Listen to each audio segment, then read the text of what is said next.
साथी विद्यासागर अंक गणित पाठ 2 का क्वेश्चन नंबर 3 कह रहा है कि 4 अंकों की सबसे बड़ी संख्या और 5 अंकों की सबसे छोटी संख्या का अंतर है।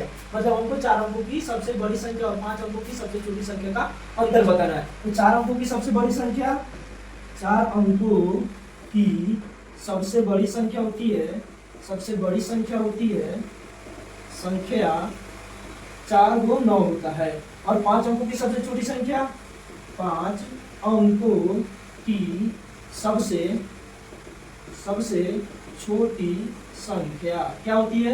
ये होती है 1 पर 4 जीरो, 1 पर 4 जीरो। इनका अंतर बताना है। अगर ये हो जाएगा 1 पर 4 जीरो और माइनस 4 गुना 1 2 3 और 4 गुना, ये देखो इस में से 9 जाएगा 1, ये हो जाएगा 9 में से 9 गया 0, ये भी हो गया 9, 9 में से 9 गया 0, ये भी हो गया 9, 9 में से 9 गया 0। तो 4 अंकों और 5 अंकों की संख्या का अंतर क्या होता है? तो अंतर होता है 1।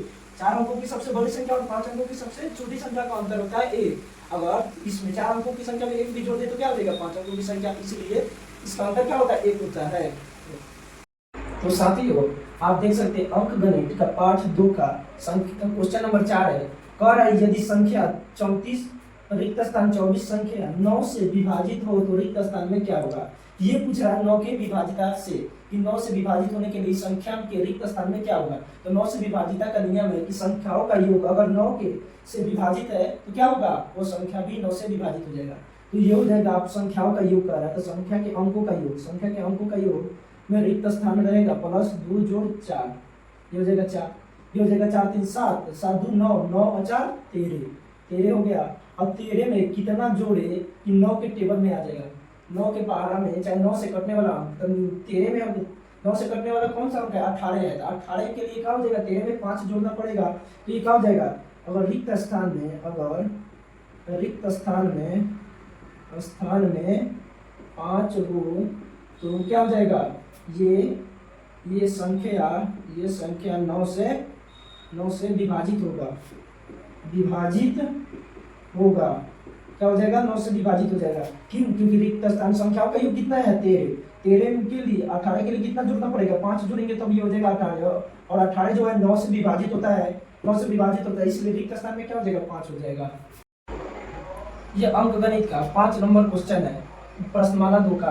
कह रहा है कि जब 56 800 को 800 से विभाजित किया जाएगा तो भागफल क्या होगा?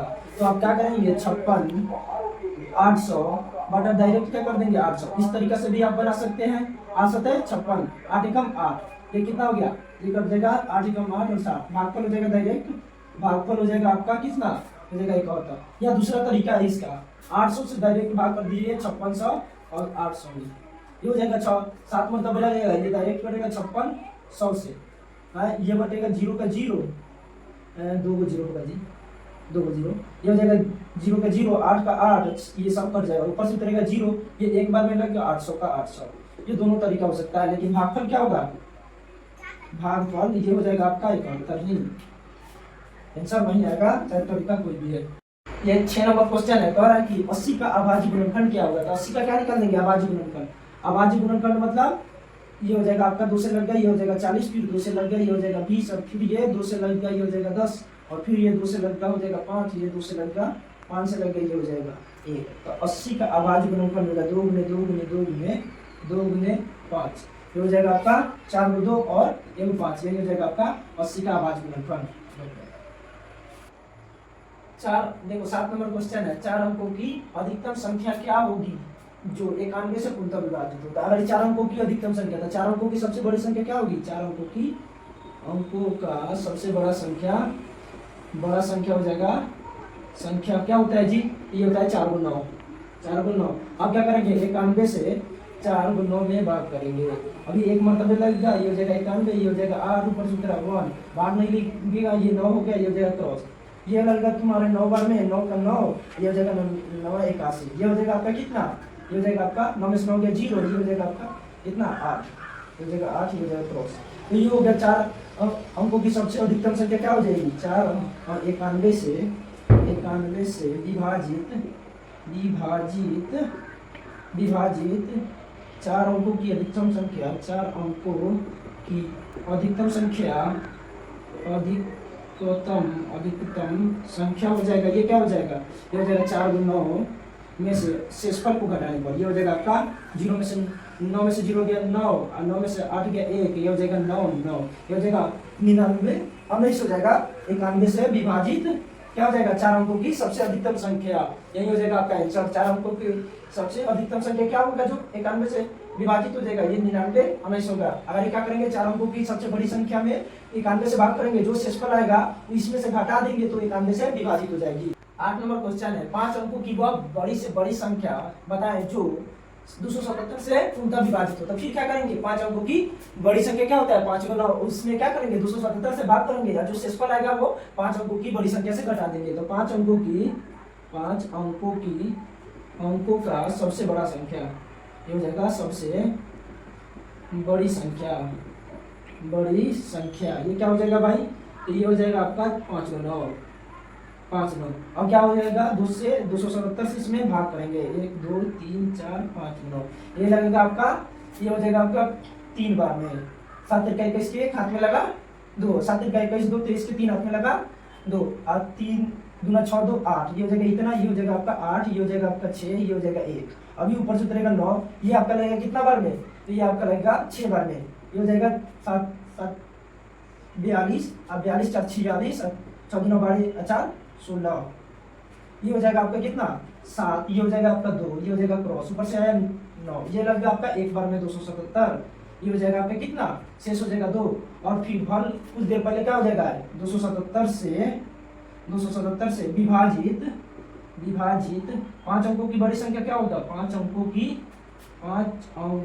की संख्या होगा क्या, ये संख्या हो जाएगा 1 2 3 4 5 माइनस हो जाएगा 2, ये हो जाएगा मतलब शेषफल को घटा देते हैं संख्या में से, तो ये हो जाएगा 7 9 9 फिर 9 फिर 9, यही हो जाएगा 5 अंकों की सबसे बड़ी संख्या जो 277 से पूर्णतः विभाजित होगी। 4 गुना और 1 7, समझ में आ गया है। यह संख्या मतलब क्वेश्चन नंबर 2, संख्या 24 और 18 में उभयनिष्ठ गुणनखंडों की संख्या। हमको क्या बताना है, गुणनखंड नहीं बताना है, गुणनखंडों की संख्या बताना है कि कितना अंक है जो 24 और 18 के अभाज्य गुणनखंड में अति है, उभयनिष्ठ है। तो इसका गुणनखंड निकालेंगे 2 से 12, फिर 2 से हो जाएगा आपका क्या हो जाएगा 6, फिर 2 से ये हो जाएगा 3, अब 18 का अभाज्य गुणनखंड ये हो जाएगा 2 से 9, ये हो जाएगा 3, ये हो जाएगा आपका 3 और ये फिर से 3, ये हो जाएगा 1। इसमें देखिएगा 24 का 2 गुने 2 और गुने क्या हो जाएगा, ये हो जाएगा 3। अब 18 का अभाज्य गुणनखंड में 2 है 3 है फिर 3 है फिर 3 है, इसमें ये है, तो अभाज्य गुणनखंड उभयनिष्ठ अभाज्य गुणनखंडों की संख्या कितना है, 1 2 3 4। अभाज्य गुणनखंड उभयनिष्ठ की संख्या पूछ रहा है कि कितना है, ये नहीं पूछ रहा है कि आंसर क्या हो जाएगा, ये 2 गुने 3 हो जाएगा 6, लेकिन ये नहीं होगा, ये पूछ रहा है कि उभयनिष्ठ गुणनखंड क्या है। इसमें 1 2 3 4 है, तो उभयनिष्ठ गुणनखंड क्या हो जाएगा, उभयनिष्ठ गुणनखंडों की संख्या, खंडों की संख्या है आपका, संख्या कितना है तो 4 है, 4 गो जो गुणनखंड है इसका 2 गो और इसका 2 गो 4 गो उभयनिष्ठ गुणनखंड है, यही हो जाएगा आपका आंसर। और 10 के बीच में कितनी आभाज्य संख्या है, 1 से 10 तक ले आभाज्य संख्या लिखेंगे, 1 हो गया, एक आभाज्य संख्या नहीं होता है, एक ना आभाज्य संख्या होता है ना आभाज्य संख्या होता है, ये अलग का संख्या होता है।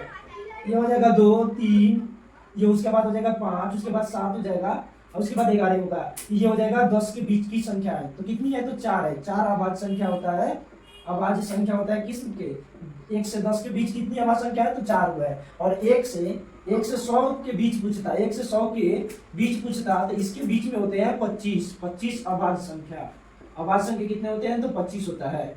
और उसके बाद 1 से 200 पूछता तो इसमें हो जाता आपका 39 या 41 को।